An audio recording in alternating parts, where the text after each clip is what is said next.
There was once a man called Frederick. He had a wife whose name was Catherine, and they had not long been married. One day Frederick said, "Kate, I am going to work in the fields. When I come back I shall be hungry, so let me have something nice cooked, and a good draught of ale." "Very well," said she. "It shall all be ready." When dinner time drew nigh, Catherine took a nice steak, which was all the meat she had, and put it on the fire to fry. The steak soon began to look brown, and to crackle in the pan. And Catherine stood by with a fork and turned it. Then she said to herself, "The steak is almost ready. I may as well go to the cellar for the ale." So she left the pan on the fire and took a large jug and went into the cellar and tapped the ale cask. The beer ran into the jug and Catherine stood looking on. At last it popped into her head. "The dog is not shut up. He may be running away with the steak. That's well thought of." So up she ran from the cellar, and sure enough the rascally cur had got the steak in his mouth, and was making off with it. Away ran Catherine, and away ran the dog across the field, but he ran faster than she, and stuck close to the steak. "It's all gone, and, what can't be cured must be endured," said Catherine. So she turned round, and as she had run a good way and was tired, she walked home leisurely to cool herself. Now all this time the ale was running too, for Catherine had not turned the cock.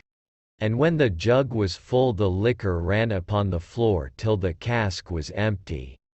When she got to the cellar stairs she saw what had happened. "My stars," said she, "what shall I do to keep Frederick from seeing all this slopping about?" So she thought a while, and at last remembered that there was a sack of fine meal bought at the last fair, and that if she sprinkled this over the floor, it would suck up the ale nicely. "What a lucky thing," said she, "that we kept that meal. We have now a good use for it." So away she went for it, but she managed to set it down just upon the great jug full of beer, and upset it. And thus all the ale that had been saved was set swimming on the floor also. "Ah! Well," said she, "when one goes another may as well follow." Then she strewed the meal all about the cellar, and was quite pleased with her cleverness, and said, "How very neat and clean it looks." At noon Frederick came home.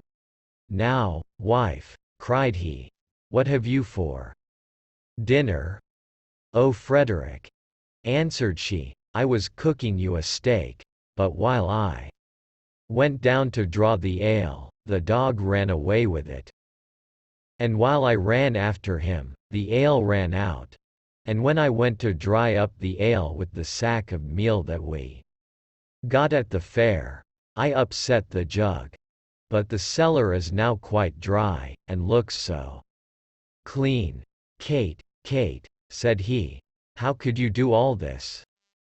Why did you leave the steak to fry, and the ale to run, and then spoil all the meal?"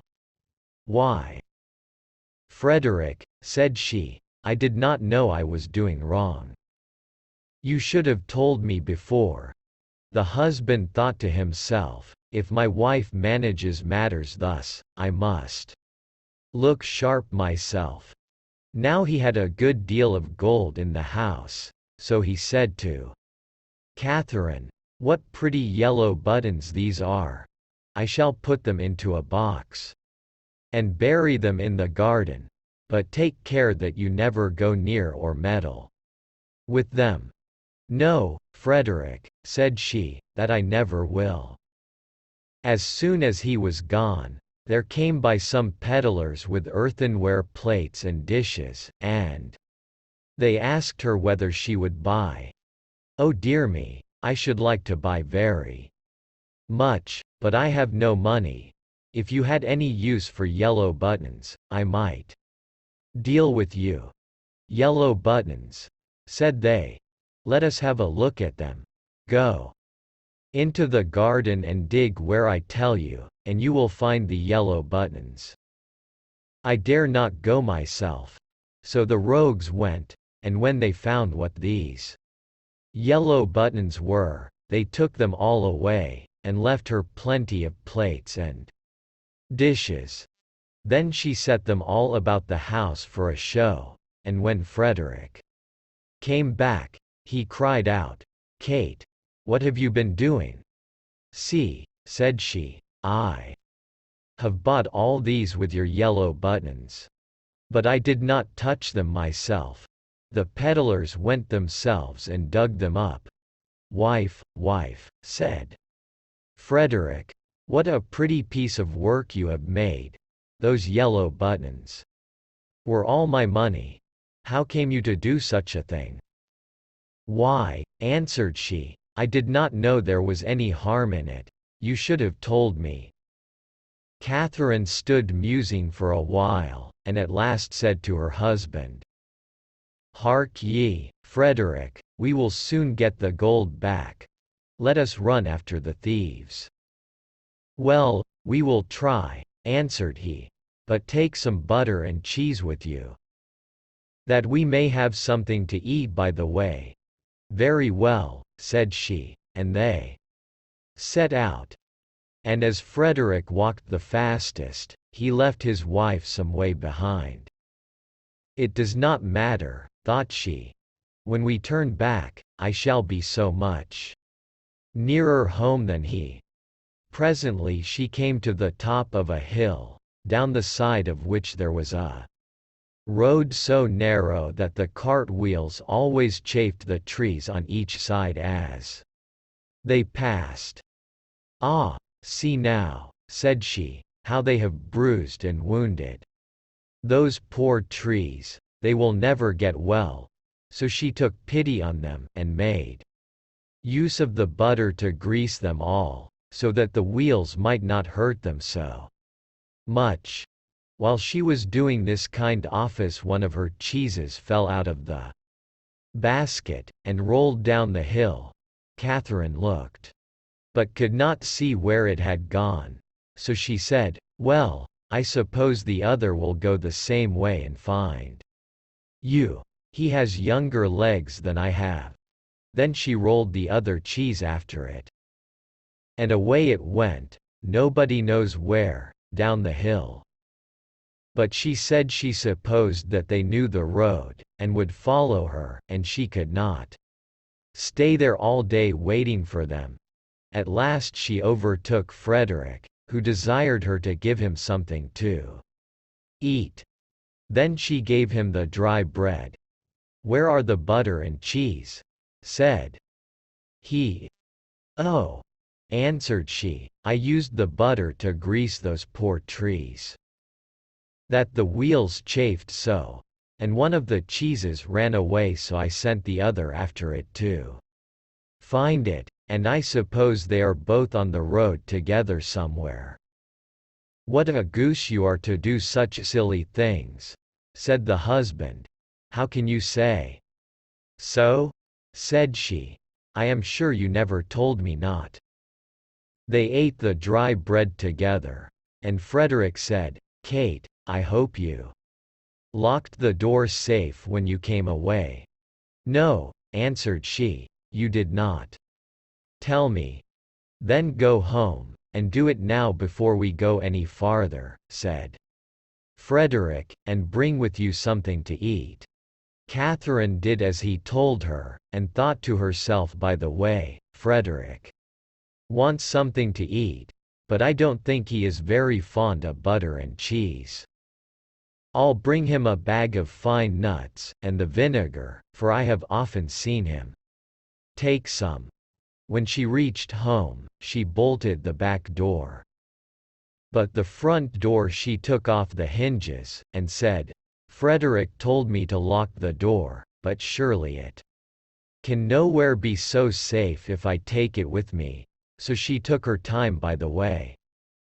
And when she overtook her husband she cried out, "There, Frederick, there is the door itself, you may watch it as carefully as you please."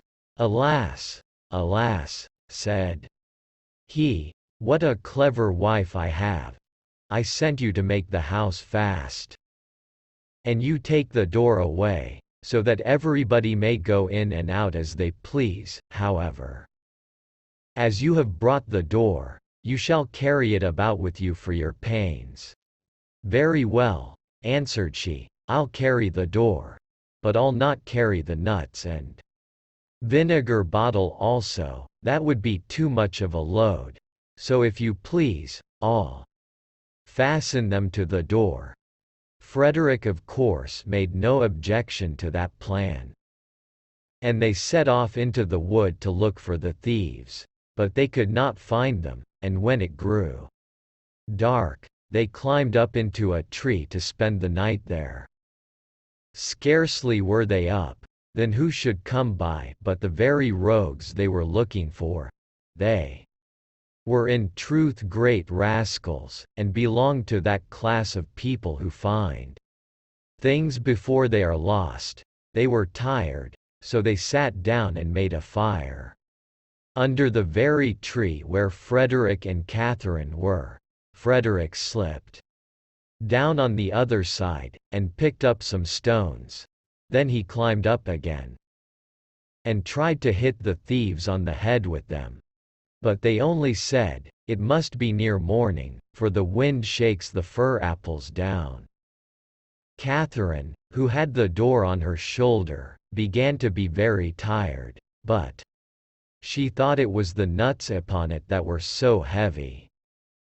So she said softly, "Frederick, I must let the nuts go." "No," answered he, "not now, they will discover us." "I can't help that, they must go." "Well, then, make haste and throw them down, if you will." Then away rattled the nuts down among the boughs, and one of the thieves cried, "Bless me, it is hailing." A little while after, Catherine thought the door was still very heavy, so she whispered to Frederick, "I must throw the vinegar down." "Pray don't," answered he, "it will discover us." "I can't help that," said she, "go it must." So she poured all the vinegar down, and the thieves said, "What a heavy dew there is." At last it popped into Catherine's head that it was the door itself that was so heavy all the time. So she whispered, "Frederick, I must throw the door down soon." But he begged and prayed her not to do so, for he was sure it would betray them. "Here goes, however," said she, and down went the door with such a clatter upon the thieves, that they cried out, "Murder!" and not knowing what was coming, ran away as fast as they could, and left all the gold. So when Frederick and Catherine came down, there they found all their money safe and sound.